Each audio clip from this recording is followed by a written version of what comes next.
اتقوا الله ولتنظر نفس ما قدمت لغد واتقوا الله إن الله خبير بما تعملون. فيا أيها المسلمون نصركم الله أطيعوا الله وأطيعوا الرسول ودوموا على أمره واجتنبوا عن نهيه فإن لكم فيه خير الدارين. حضرات کرام، خطبہ مسنونہ کے بعد قرآن عظیم کی دو مبارک آیتیں آپ کے سامنے تلاوت کی. پہلی آیت میں اللہ تبارک و تعالی ارشاد فرما رہا ہے، اے ایمان والو اللہ سے ڈرو اور سیدھی سچی باتیں کرو. اور دوسری آیت میں اللہ تبارک و تعالی فرما رہا ہے، اے ایمان والو اللہ سے ڈرتے رہو اور ہر جان کو یہ غور کرنا چاہیے کہ وہ اپنے آنے والے کل کے لیے کیا تیاری کر رہا ہے. اور پھر فرماتا ہے کہ تم اللہ سے ڈرتے رہو، تم جو کچھ کرتے ہو اللہ تعالیٰ کو تمہاری ہر بات کا علم ہے. اللہ تبارک و تعالی ہمیں خبردار فرما رہا ہے کہ جب ہم اپنی زبان سے کوئی بات نکالیں تو سوچ سمجھ کر نکالیں. ایسی نبی تلی بات ہو کہ جو اللہ اور اس کے رسول کو ناپسند نہ ہو، شریعت مطہرہ کے خلاف نہ ہو. ہماری زبان سے نکلنے والی بات کسی کے دل کو دکھانے والی نہ ہو، کسی کو جان و مالی نقصان پہنچانے والی نہ ہو. یا تو ہماری بات سے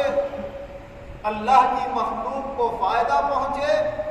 اور اگر فائدہ نہ پہنچ رہا ہو تو کم سے کم کسی کو نقصان بھی نہ پہنچے.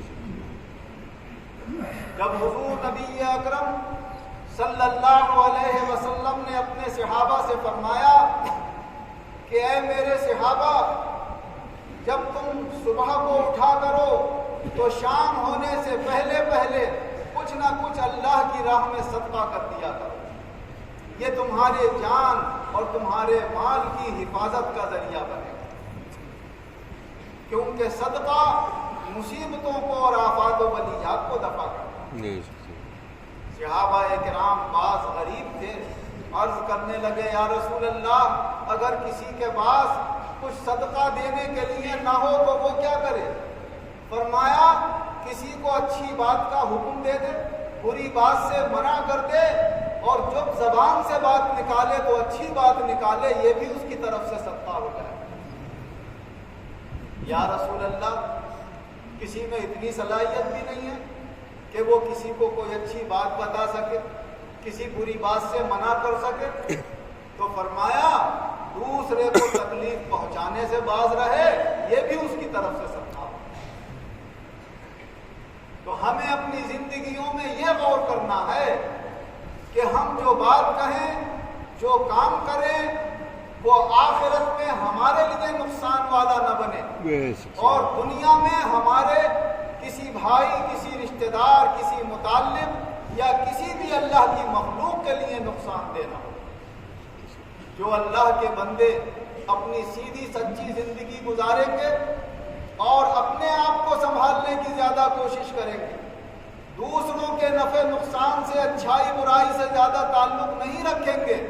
وہ دنیا میں بھی سکون اور اطمینان کی زندگی گزاریں گے، عزت و آبرو کی نظر سے لوگوں میں دیکھے جائیں گے، اور ان کی قبر میں بھی معاملہ آسان ہوگا، حشر میں بھی آسان ہوگا، اور آسانی کے ساتھ اللہ انہیں ہر منزل سے گزار کر جنت میں داخل فرمائے گا. حضور نبی اکرم صلی اللہ علیہ وسلم ارشاد فرماتے ہیں کہ جو دنیا میں اللہ کے بندوں کے ساتھ آسانی سے پیش آئے گا، اللہ تعالیٰ اس کے ساتھ آخرت میں آسانی سے پیش آئے گا۔ فرمایا جو اس دنیا میں اپنے کسی بھائی کی ایک غلطی کو معاف کرے گا تو اللہ تبارک و تعالی آخرت میں اس کے 70 گناہوں کو معاف فرمائے گا۔ اور فرمایا جو اپنے کسی مسلمان بھائی کا اس دنیا میں عیب دیکھ لے اور پھر اس کو چھپا لے تو اللہ اس کے عیب آخرت میں چھپا دے گا اور اس کو اپنی مخلوق کے سامنے رسوا نہ کر کے اور اس کے گناہوں کو معاف کر کے اسے جنت میں داخل فرما دے گا۔ اللہ اپنے بندوں کی بھلائی سے بڑا خوش ہوتا ہے۔ آج مسلمانوں کے ذہنوں سے عام طور سے یہ تصور اور یہ سوچ دور ہوتی چلی جا رہی ہے کہ ہم اللہ کے بندوں کے ساتھ کیسے پیش آئیں، اپنے رشتہ داروں کے ساتھ کیسے پیش آئیں، اپنے پڑوسیوں کے ساتھ کیسے پیش آئیں۔ بس ذکر کیا ہے؟ صاحب نماز پابندی سے پڑھتا ہوں، اتنی رکعت نفل پڑھ لیتا ہوں، اتنی تسبیحیں روز پڑھ لیتا ہوں، سال میں اتنے عمرے کر لیتا ہوں، میں نے اتنے حج کرے ہیں۔ بہت اچھی بات ہے، اللہ نے توفیق دی ہے، سب نیک کام کرو، مگر کبھی یہ بھی سوچا کہ آپ کی زبان سے اور آپ کے ہاتھ سے کسی مسلمان کو کبھی تکلیف تو نہیں پہنچی، کسی رشتہ دار کو تو آپ نے نہیں ستایا، کبھی کسی کا حق تو نہیں مارا۔ کیا اچھی بات کسی نے کہی ہے کہ اے کعبے کے چکر لگانے والے، طواف کرنے والے، کہیں تو نے کسی اللہ کے بندے کو تو چکر نہیں کٹائے ہیں؟ اگر تو دنیا میں کسی اللہ کے بندے کو چکر کٹا رہا ہے اپنی باتوں سے، اپنی حرکتوں سے، کسی کا حق دبا کر کہ تو اس کا مال دبائے بیٹھا ہے اور وہ تیرے دروازے کے چکر لگا رہا ہے بار بار، بھائی میرے پیسے دے دو، بھائی میرا حق دے دو، تو اس کو تو چکر کٹا رہا ہے، تو اس وقت جب تو دوسروں کو چکر کٹائے گا تو کعبے کے چکر کاٹنے سے بھی تجھے کوئی فائدہ نہیں ہوگا۔ وہ فائدہ جبھی پہنچے گا جب یہ دیکھ کہ تیری ہاتھ اور تیرے زبان سے دوسرے مسلمانوں کو نقصان نہ ہو اور تکلیف نہ پہنچے۔ حضور نبی اکرم صلی اللہ علیہ وسلم سے جب معلوم کیا گیا یا رسول اللہ سچا مسلمان کون ہے؟ فرمایا من سلم المسلمون من یدہ و لسانہ، سچا مسلمان وہ ہے کہ جس کے ہاتھ اور زبان سے دوسرے مسلمان محفوظ رہیں، نہ وہ اپنی زبان سے کسی کو نقصان پہنچائے اور نہ اپنے ہاتھ سے کسی کو نقصان پہنچائے۔ اسی لیے اللہ تبارک و تعالی نے فرمایا اے ایمان والو اللہ سے ڈرتے رہو اور یہ غور کرو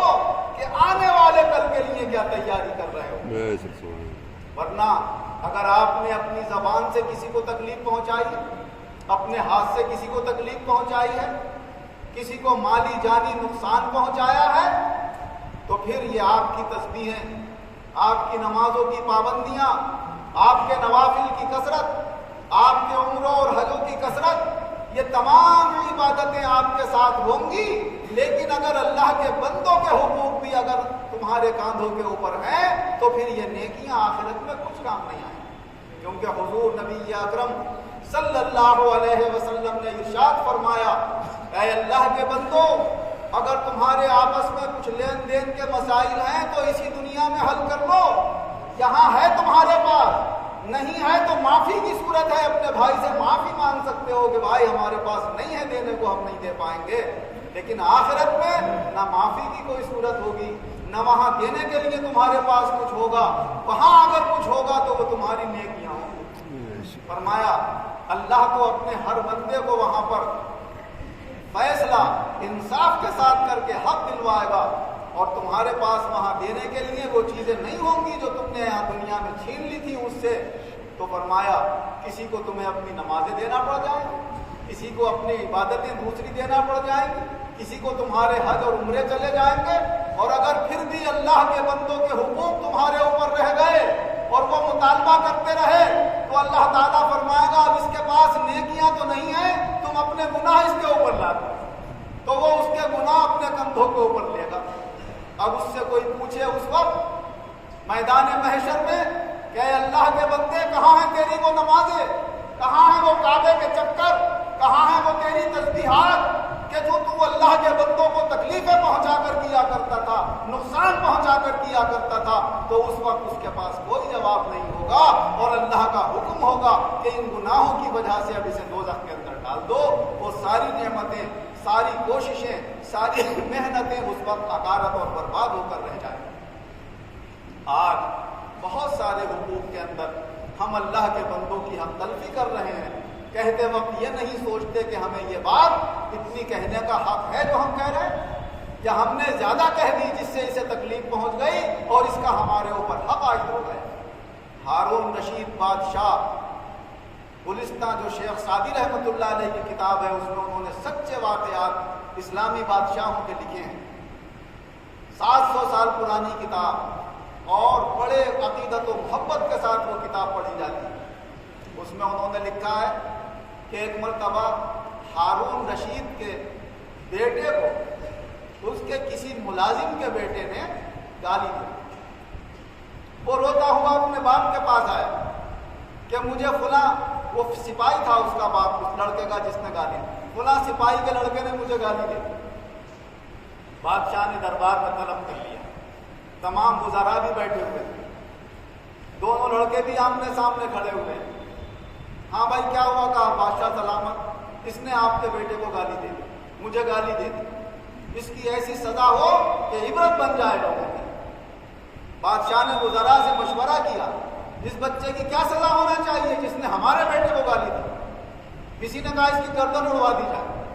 کسی نے کہا اس کی زبان کٹوا لی جائے، کسی نے کہا اس کو جیل میں ڈلوا دیا جائے۔ بادشاہ مسکرائے اور فرمایا بیٹے جتنی گالی اس نے دی تھی اتنی ہی تم دے دو اس کو، یہ برابر کا فیصلہ ہے، یہ انصاف ہے، مگر اتنی ہی دینا جتنی اس نے دی تھی، اگر اس سے زیادہ دے دی تو سمجھ لینا پھر غلطی تمہاری طرف سے ہو جائے گی اور سزا تمہیں ملے گی۔ یہ ہوتے تھے انصاف پسند۔ اتنا بڑا بادشاہ ہو کر جوش اور جذبے اور غصے میں کیا حال ہونا چاہیے تھا؟ آدمی اپنی طاقت کے بل پر، اپنی دولت کے بل پر اگر کسی غریب کا بچہ اس کے بچے کو مار دے، غریب کا بیٹا اس کو کوئی نقصان تکلیف پہنچا دے، تو خاندان کا خاندان اکٹھا ہو کر چلا جائے اور ارادے کرے کہ ہم ان کو تباہ کر دیں، برباد کر دیں، قتل کر دیں، ان کے گھروں کو اجاڑ دیں۔ جوش میں یہ نہیں سوچیں گے کہ اس نے کتنی بڑی غلطی کی تھی اور اب ہم اس کی غلطی کا کتنا بڑا جواب دے رہے ہیں۔ اسلامی قانون یہ ہے کہ اگر کسی مسلمان سے تمہیں کوئی تکلیف پہنچی ہے تو تم بھی بدلے میں اتنی ہی تکلیف پہنچا سکتے ہو جتنی اس نے پہنچائی ہے۔ اگر اس میں کمی اور اگر اس میں زیادتی ہو گئی تو پھر قصور تمہاری طرف سے ہو جائے گا۔ شاہ غسان بڑے فوج و فراش کے ساتھ حضرت عمر رضی اللہ عنہ کے زمانے میں جب اسلام قبول کرنے کے لیے اپنے ملک سے مدینہ منورہ آئے تو حضرت عمر رضی اللہ عنہ نے اپنے خاص مصاحبین کے ساتھ شہر سے باہر نکل کر اس کا استقبال کیا اور بڑی عزت و آبرو کے ساتھ بلایا۔ اسلام قبول کر کے وہ مدینہ منورہ میں رہتے رہے۔ حج کا زمانہ آیا، حضرت عمر رضی اللہ عنہ سے اجازت لے کر شاہ غسان اپنے ساتھیوں کے ساتھ حج کے لیے گئے۔ حج میں وہ کعبے کا طواف کر رہے تھے، اچانک کسی غریب مسلمان کا ان کے احرام کے اوپر جو تہبند کی جگہ بندھا ہوا تھا پاؤں پڑ گیا اور اس کا احرام کھل گیا۔ اس نے جلدی سے پکڑا اور اپنا احرام باندھا اور باندھ کر شاہانہ جو اس کے اندر گھمنڈ تھا، اس گھمنڈ میں اس نے مسلمان کے منہ پہ بڑی زور سے چاٹ ماری۔ وہ مسلمان بھی مدینہ منورہ سے آیا ہوا تھا حج کرنے۔ اس نے کہا آپ نے میرے چاٹ مارا ہے، جب حج کر کے واپس جائیں گے تو یہ مقدمہ میں خلیفہ کے سامنے حضرت عمر رضی اللہ عنہ کے سامنے پیش کروں۔ جب وہاں سے واپسی ہوئی حضرت عمر رضی اللہ عنہ کے دربار میں یہ مقدمہ پیش ہوا تو آپ نے فرمایا اسلام کا قانون یہ ہے کہ جیسا جس کے ساتھ کیا گیا ہے ویسا ہی اس کے بدلے میں کیا جا سکتا ہے۔ اگر اس کے پاؤں سے تمہارا تہبند کھلا تھا تو اس نے جان بوجھ کر نہیں کھولا، دھوکے سے ہو گیا تھا، دھوکے کی کوئی سزا نہیں ہوتی، اور اگر سزا دینا ہی تھی تو آپ بھی اس سے کہتے کہ تو کھڑا ہو جا، میں اپنا پاؤں تیرے تہبند پہ رکھ دوں گا اور اس کو کھول دوں گا۔ لیکن تم نے جو چاٹ مارا یہ غلط کیا، یہ تمہاری طرف سے خطا ہے۔ اب اس خطا کی سزا دو میں سے ایک آپ کو اختیار کرنا پڑے گی، یا تو آپ اس سے معافی مانگیں اور یہ معاف کر دیں، یا پھر جتنی زور سے تم نے چاٹ مارا ہے اتنی زور سے یہ تمہارے مارے۔ وہ وہ سوچنے لگا میں بادشاہ, اتنی بڑی بادشاہت چھوڑ کر اسلام قبول کرنے آیا, تو بتائیے اس معمولی آدمی سے مجھے چاٹ کھانا پڑے گا یا اس سے مجھے گڑ گڑانا پڑے گا, مجھے معاف کر دے. حضرت عمر رضی اللہ عنہ نے فرمایا کہ ان دو میں سے ایک فیصلہ ہونا ضروری ہے. آپ کو 2-3 دن سوچنے کا بھی موقع دیا جاتا ہے, سوچ لیجئے اور اس کے بعد فیصلہ یہی ہونا. تو وہ سوچنے لگا کہ اس میں تو بڑی ذلت ہوگی, معافی مانگتا ہوں تو ذلت, اور اگر چاٹ کھاتا ہوں تو ذلت. وہ راتوں رات اپنے ساتھیوں کے ساتھ مدینہ منورہ چھوڑ کر چلا گیا. صبح کو جب حضرت عمر رضی اللہ عنہ کو خبر ہوئی تو آپ نے ارشاد فرمایا اللہ کا قانون ہر بادشاہ کے سر سے اونچا ہے, ہمارا اللہ کا قانون نہیں جھکے گا. اسے اسلام قبول کرنا ہے کرے, نہ کرنا ہے نہ کرے.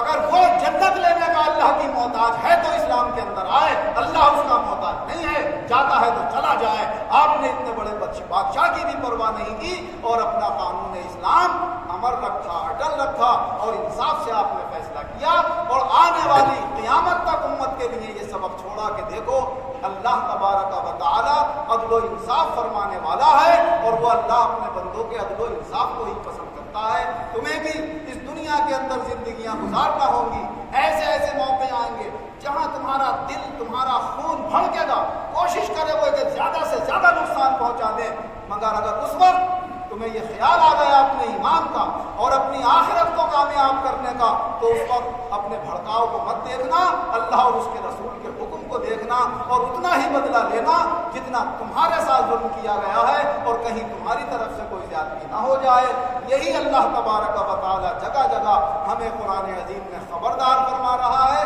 اللہ تبارک و تعالی ہمیں یہ انصاف کی باتیں سیکھ کر اس کے مطابق زندگی گزارنے کی توفیق عطا فرمائے, اور ہر چھوٹا بڑا ظلم کرنے سے بھی اللہ ہماری حفاظت فرمائے, اور کوئی ہمارے اوپر بھی ظلم نہ کر سکے اللہ غیب سے ہماری مدد فرمائے. آمین. بارک اللہ لنا.